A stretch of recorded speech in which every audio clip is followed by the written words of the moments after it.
Huwag tumayo o tumabi malapit sa pintuan o bintana, lalo't higit kung ito ay mayroong mga materyales na maaaring mabagsak o bumagsak. Lumayo rin sa mga haligi o pader na mayroong mga nakasabi tulad ng picture frames at paintings. Maaari rin kasi itong bumagsak at tumama sa ulo.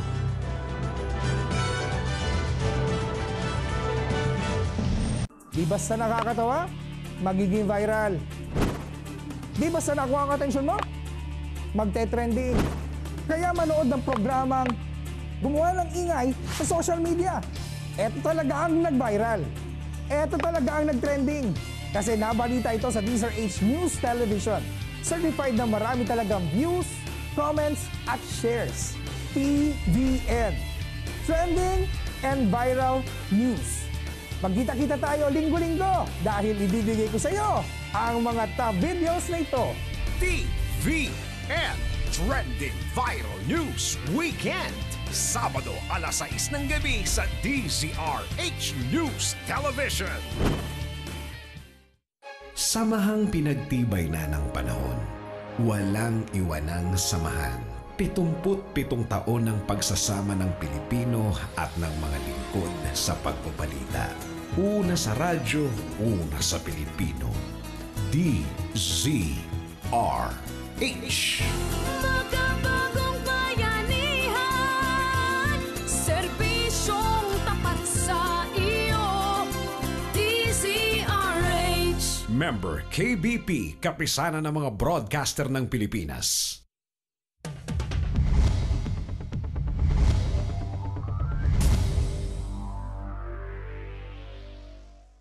Sa ulo ng mga balita sa MBC Network News, final narco list. Pinarivalidate ni President Duterte nang makitang may mga kaibigan siyang nasa listahan. Pagtalakay sa 2017 national budget, handang idigil kung sasalang sa Kamara si JB Sebastian.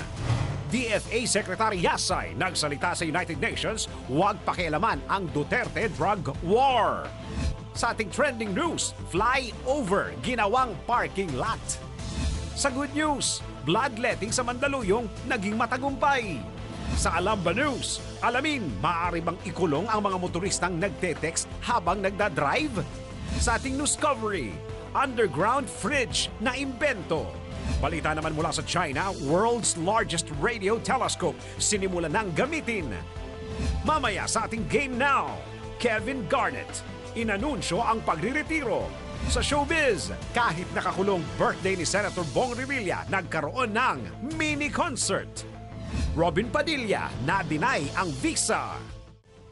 Mula sa bulwagang pambalitaan ng Manila Broadcasting Company sa Pasay City, ito ang MBC Network News.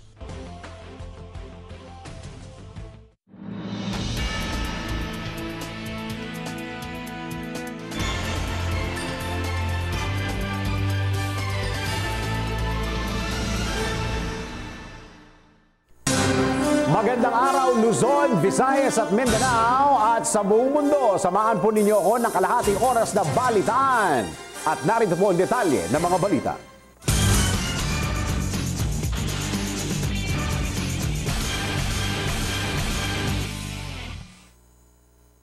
Humirit si Pangulong Duterte ng revalidation sa hawak niyang pinal na listahan ng mga sangkot sa droga. Inamin ng Pangulo na pinacheck niyang muli ang listahan nang makita ang pangalan ng ilan sa mga kaibigan at hindi siya makapaniwalang dawit sila sa illegal drug activities. Nasa listahan ng may 1,000 pangalan ng umano'y drug pushers at drug lords, kabilang ang mga kapitan ng barangay, mayor at gobernador. Ayon kay Pangulong Duterte, nagulat siya at hindi niya sukat akalaing may mga kaibigan siya sa listahan. Tinukoy ni Digong ang pangalan ng isang General Espino na kaibigan niya at hindi niya makita ang link o koneksyon nito sa droga at kung bakit naroon ang pangalan nito. Kaya gusto niya ng revalidation. Samantala, Handa ang Kongreso na itigil ang pagtalakay sa 2017 national budget kung sasalang si JB Sebastian sa pagdinig ng Kongreso sa issue ng illegal drugs. Ayon kay Oriental Mindoro Representative Ray Umali, chairman ng Committee on Justice, mahalaga ang pahayag ni Sebastian na obligahing humarap sa Kongreso nang hindi na kailangang isyuhan ng sampina. Lalo anyang nagka-interes ang Kongreso na padaluhin sa pagdinig si Sebastian kasunod ng ibinulgar ni Senator Laila De Lima na asset ito ng gobyerno sa newly living prisons. Samantala, tanggap tayo ng isang report. Serbisyo ng pribadong rehab centers inirekomenda na imbes magpatayo ng sarili o yung pribadong rehab centers inirekomenda imbes na magpatayo ng sarili ang gobyerno. Magbabalita si RH14 Let Narciso Abinales.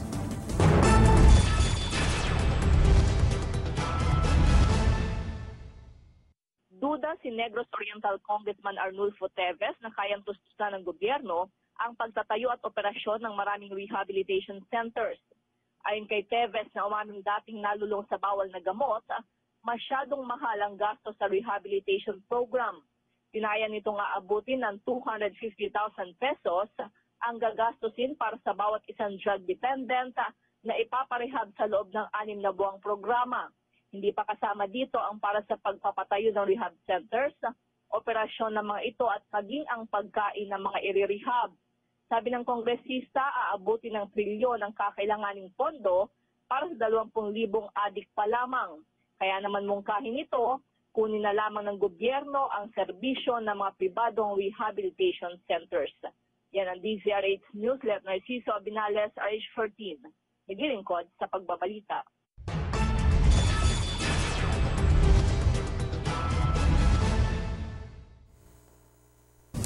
Samantala, tanggap tayo ng isang live report. Mapaminsalang bagyong Ondoy, ginunita dyan sa Marikina. Ay grabe ang Ondoy noon.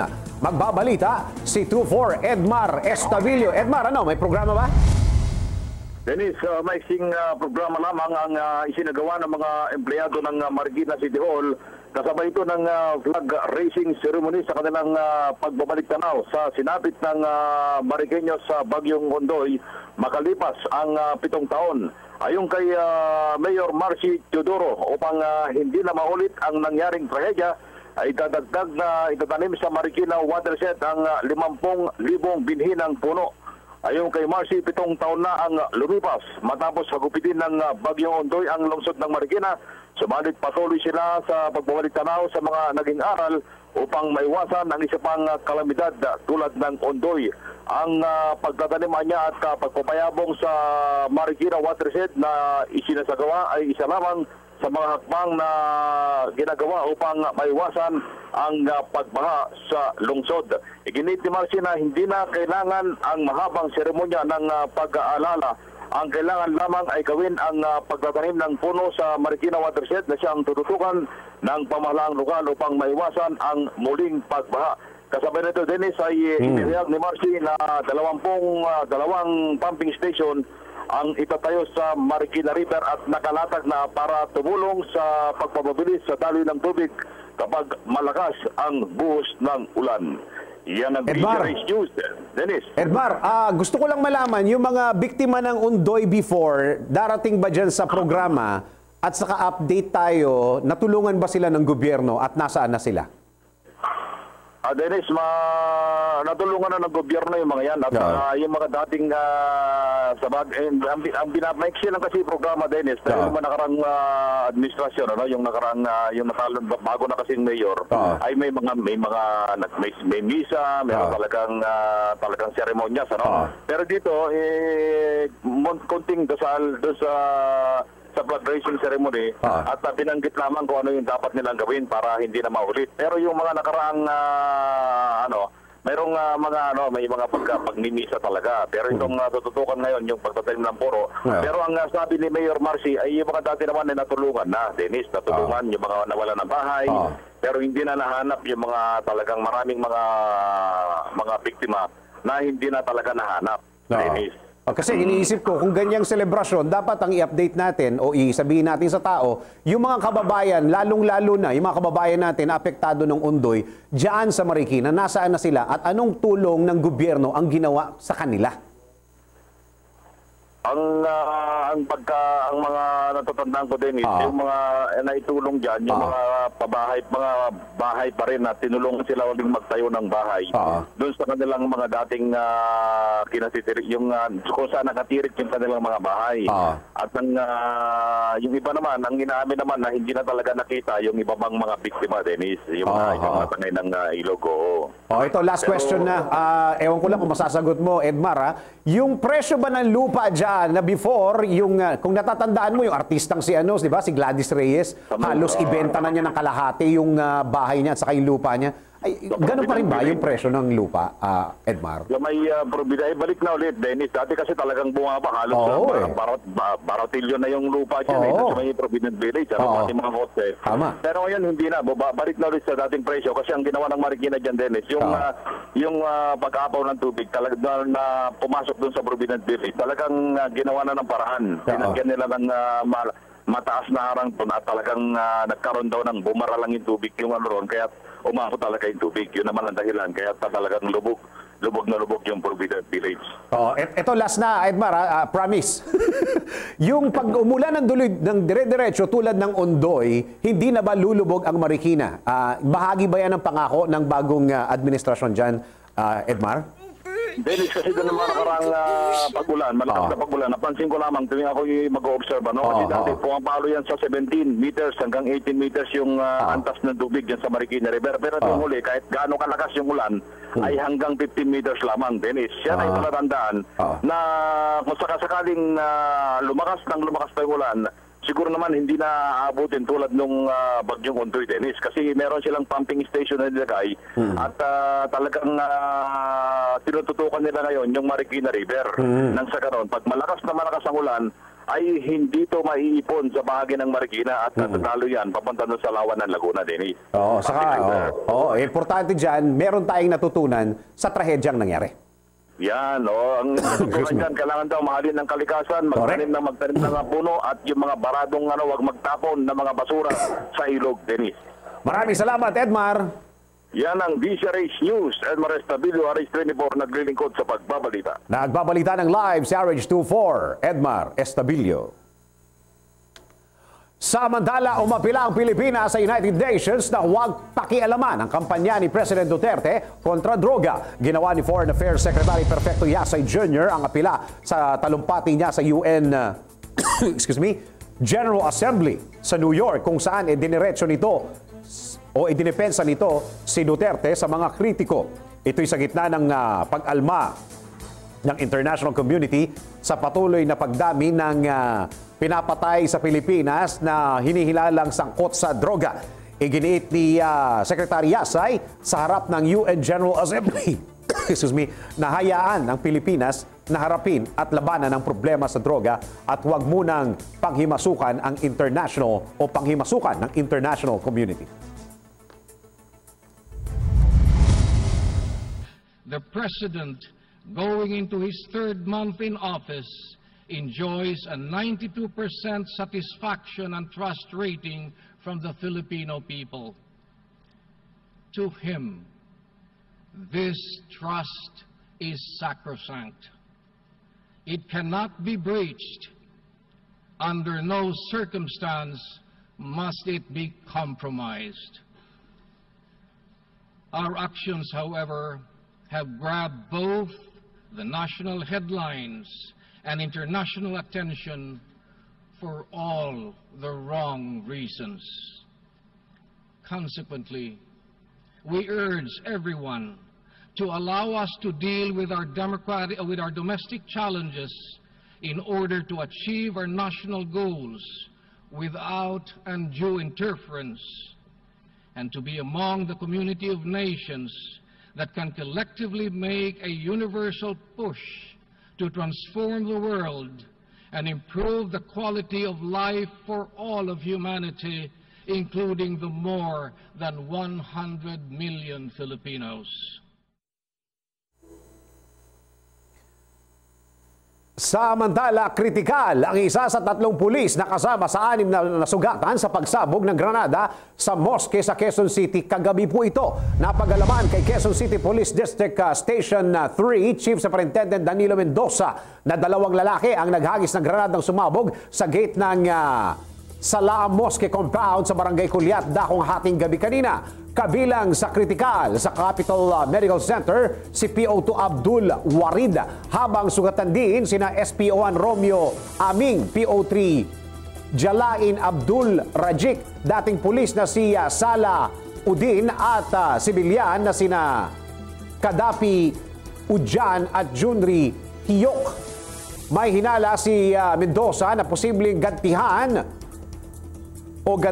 ang ugat ng pag-atake sa mga biktima na maaaring dahil sa droga. Samantala, tanggap tayo ng live report. 2 hinilalang biktima ng summary execution itinapon sa Caloocan. Oh, alamin na, may kinalaman ba ito sa droga? RH23 Edwin Duque. Edwin. Yes, Dennis, 2 hinihinalang biktima na naman ng summary execution ang natagpuan ng isang barangay tanod sa magkahiwalay na lugar dito sa Caloocan.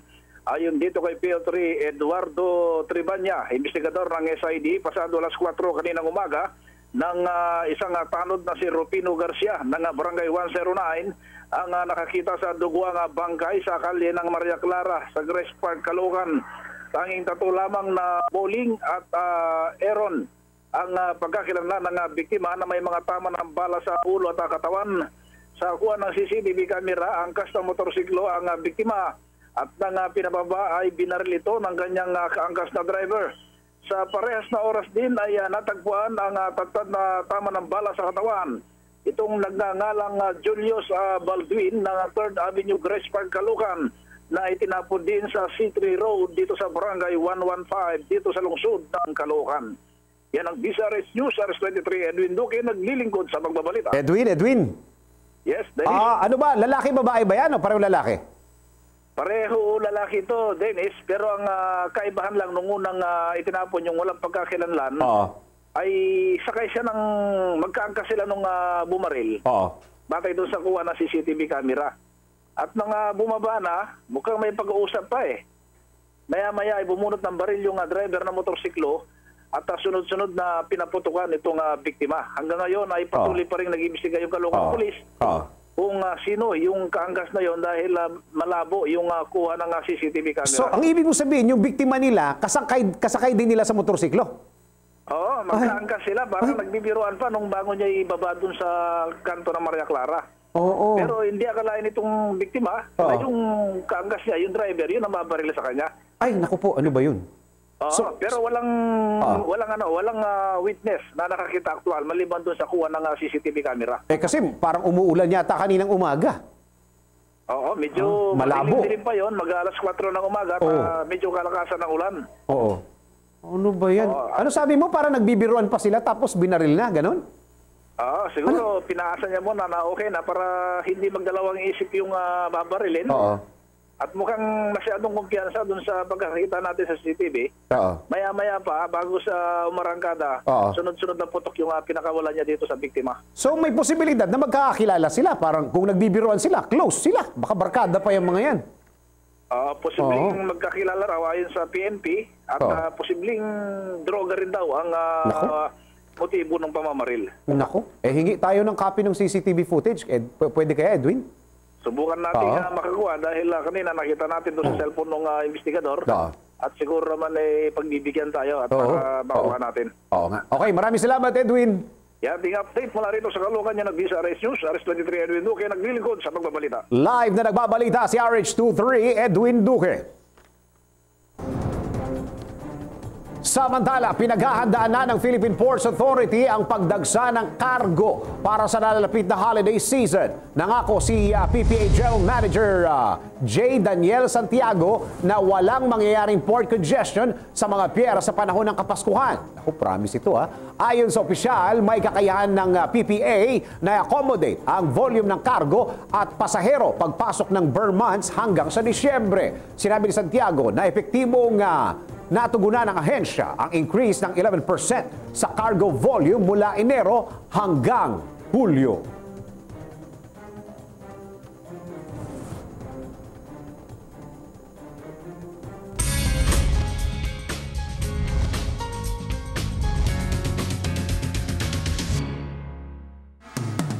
Samantala, para sa ating showbiz balita naman, kahit nakakulong, birthday ni Senator Bong Revilla nagkaroon ng mini concert. Magbabalita si RH43, si Rocky. Nagkaroon ng bonggang celebration si Senator Bong Revilla sa loob ng kulungan nito sa Custodial Center ng PNP Camp Crame. Dumating ang pamilya at mga malalapit na kaibigan ng senador sa pag-celebrate nito ng kanyang ika-50 taong kaarawan, ngunit hindi naman nakadalo si Ramon Revilla Sr. Nagkaroon din ng mini concert sa nasabing selebrasyon kung saan sumayaw ang lahat ng pamangkin ng senador. Samantala, nagbigay naman ng awitin sina Marco Sison, Mark Bautista at Ricky Davao. Pinakahuling dumating sa nasabing selebrasyon si Mayor Lani Mercado dahil may tinapos pa umano itong trabaho sa Cavite. At yan aking balita, ako naman si RH43 Rocky, ang inyong kaliga sa mundo ng showbiz.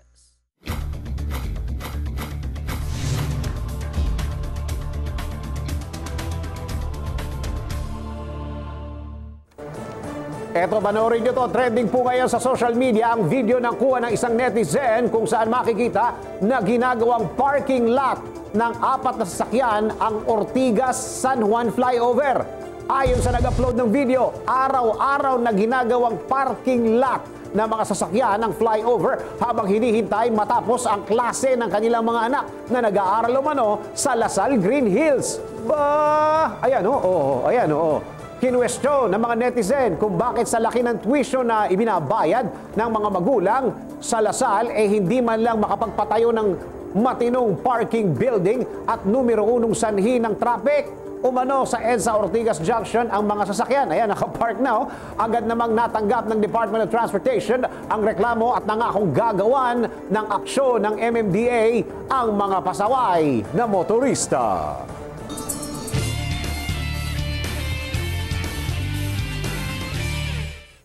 O yung bad news, ito good news naman. Good news para sa mga nangangailangan ng dugo. May ginanap daw na bloodletting activity sa Mandaluyong at naging matagumpay daw ito. Kung ilan ang mga nagbahagi ng kanilang dugo, alamin natin yan. Good news po yan. Hatid ni RH09, Sunny Casulia. Na naging matagumpay ang sinagawang medical mission ng Rotary Club of Malabon sa tulong ng local government units sa lungsod ng Mandaluyong noong araw ng Sabado. Sinabi ni RC Roosevelt President Mark Harvey Mata na labis ang kanilang kasiyahan dahil sa dinagsa ng blood donors ang proyektong may temang Blood for Life at Bread for Life. Well, basically, ang Rotary Club of Roosevelt would like to create an awareness with regards to the blood availability here in our country. Sa katunayan, isa si Mr. Manuel Ayuste sa mga nabiyayaan ng dugo on the spot nang ang anak nito na si Michael Ayuste, 11 taong gulang, ay nangangailangan ng dugo at ngayon ay nakakonfine sa hospital sa tulong ng Dugong Alay Dugtong Buhay. Anytime naman po ako magbigay ng dugo kung kailangan din po. Para din po sa anak ko, parang ibabalik ko rin po yung dinulong sa akin. At yan ang ating good news. RH9, Sunny Casulia, naglilingkod sa pagbabalita.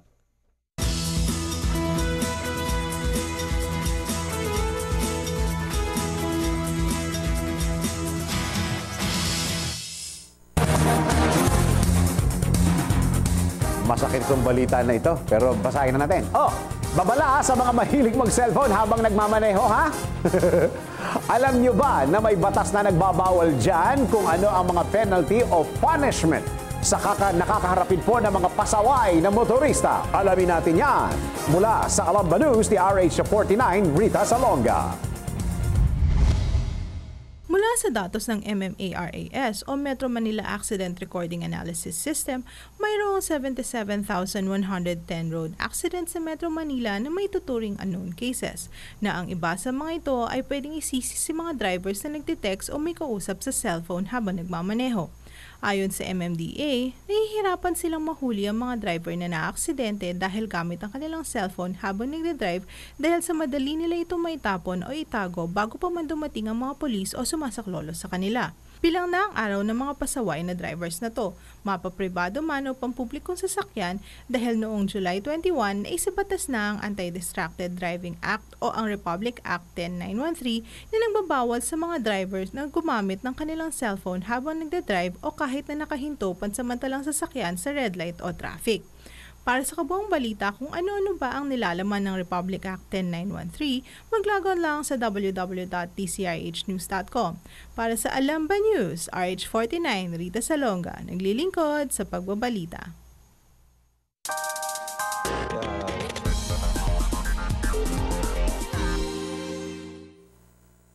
Oy! Para naman sa mga nanay, alam nyo ba na may naimbento ng refrigerator? Matagal na yung refrigerator, pero kakaiba to. Refrigerator na hindi na nangangailangan ng, patay ang meral ko rito, elektrisidad. Kung magkano at saan ito nabibili, alamin natin yan. Mula kay RH48, Vien Dacles. Isang refrigerator na hindi nangangailangan ng electricity pero malamig ang loob at hindi basta-basta nabubulukan ng prutas at gulay. Ito ang ground fridge, isang uri ng refrigerator na inilalagay sa ilalim ng lupa na gawa ng Welter-Vree. Isa itong ancient technique upang mapanatiling sariwa ang pagkain nang hindi ginagamitan ng anumang klase ng electricity. Ibinabaon lamang ang isang polyester globe sa lupa na may lalim na hanggang 3 feet. Sa pamagitan ng lamig na nagmumula sa ilalim ng lupa kung kaya't nananatiling sariwa ang mga pagkain sa lamig na 50 degrees Fahrenheit. Bagamat hindi nito kayang i-accommodate ang karne, ngunit ang mga prutas at gulay ay kayang-kaya nitong panatilihing sariwa at gawing chilled ang iyong mga alak. Meron itong hagdan na may hawakan upang madali ka makapaglagay at makuha ang mga inilagay mong pagkain. Samantala, balak ng kumpanya na ilabas sa market ang nasabing imbensyon sa susunod na taon. At yan ang ating news covery. RH44, Vien Dacles, naglilingkod sa pagbabalita.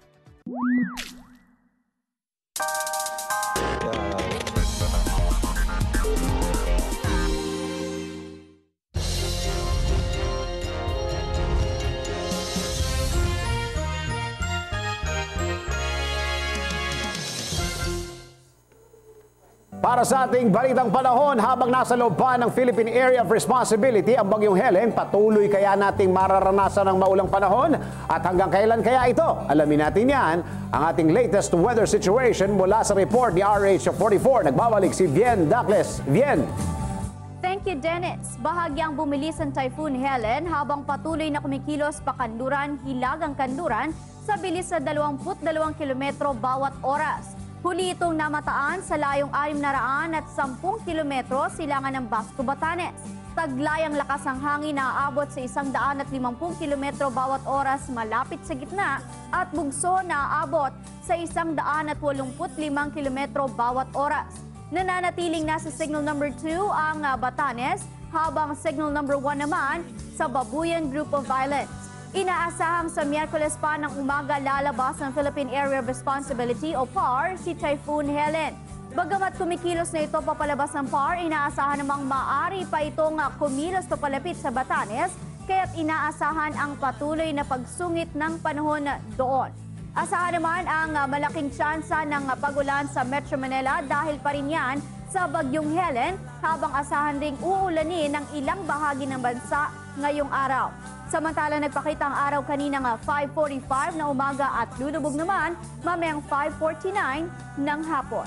At para naman sa ating 5-day weather forecast, narito po ang ating nakalap mula sa MBC Network News Weather Center.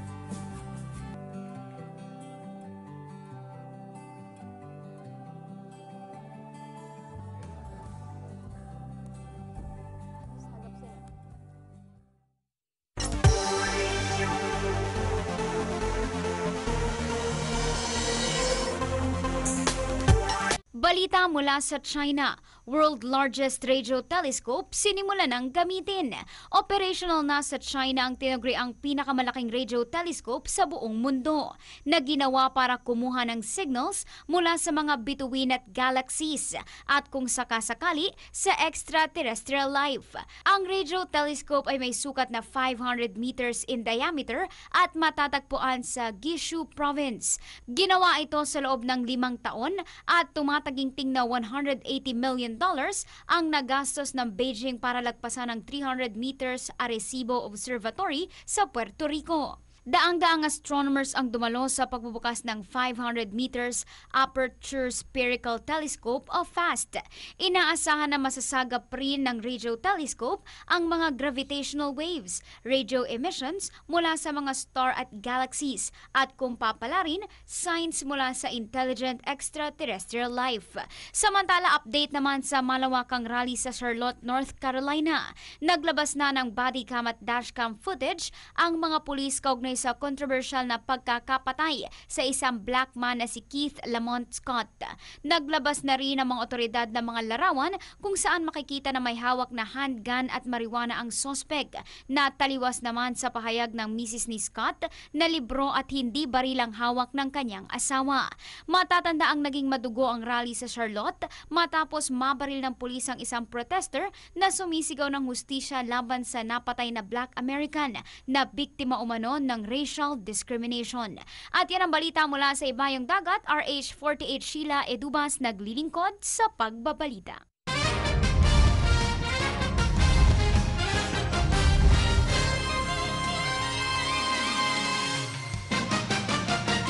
Inanunsyo na ni Kevin Garnett ang kanyang pagretiro mula sa NBA sa pamamagitan ng isang emotional na Instagram video na maalam ang long-time Minnesota Timberwolf at former Boston Celtic at Brooklyn Net ang kanyang planong magretiro sa isang video kung saan maririnig si Kevin Garnett na naglalabas ng kanyang saloobin habang nakasulat naman sa video ang salitang farewell, isang pamamaalam sa kanyang mga fans at sa NBA.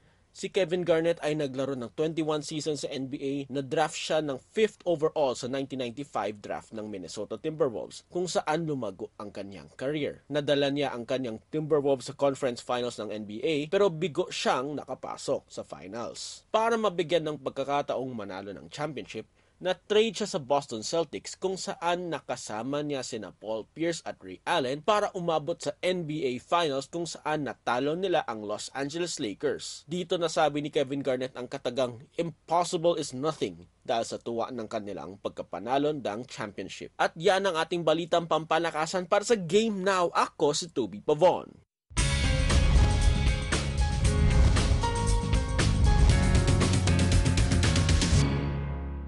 Na-deny si Robin Padilla na mag-apply ito ng US visa para sana samahan si Mariel Padilla Rodriguez sa panganak nito. Dahil dito kung kaya't hindi nakasama si Robin sa kanyang asawa para saksihan ang panganak ng kanilang panganay. Mabuti na lamang umano at naroon ang pamilya ni Mariel kung kaya't may mag-aalaga dito sa panganak nito. Samantala, ayon sa balita, ang pagiging ex-convict umano ni Robin ang dahilan kung bakit na-deny ito ng visa. Bagamat maaari naman umanong mabigyan ito ng visa muli, ngunit mahabang proseso pa umano ang daanan na aktor upang muli makapag-apply ng bagong visa.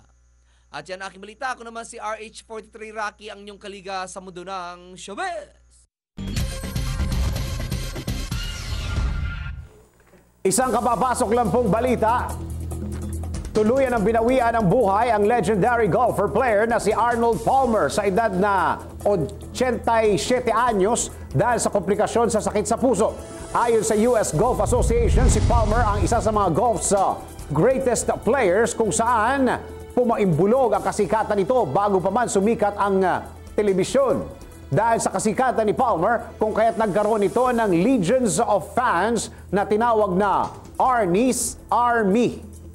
Yun, malungkot na balita.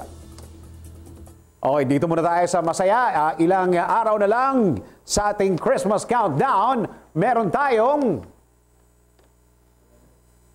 walang music Wala yung music. O sige, countdown na lang tayo. 89 days to go, 12 hours, 24 minutes, at saka 20 seconds. Wala yung Christmas song. Lungkot.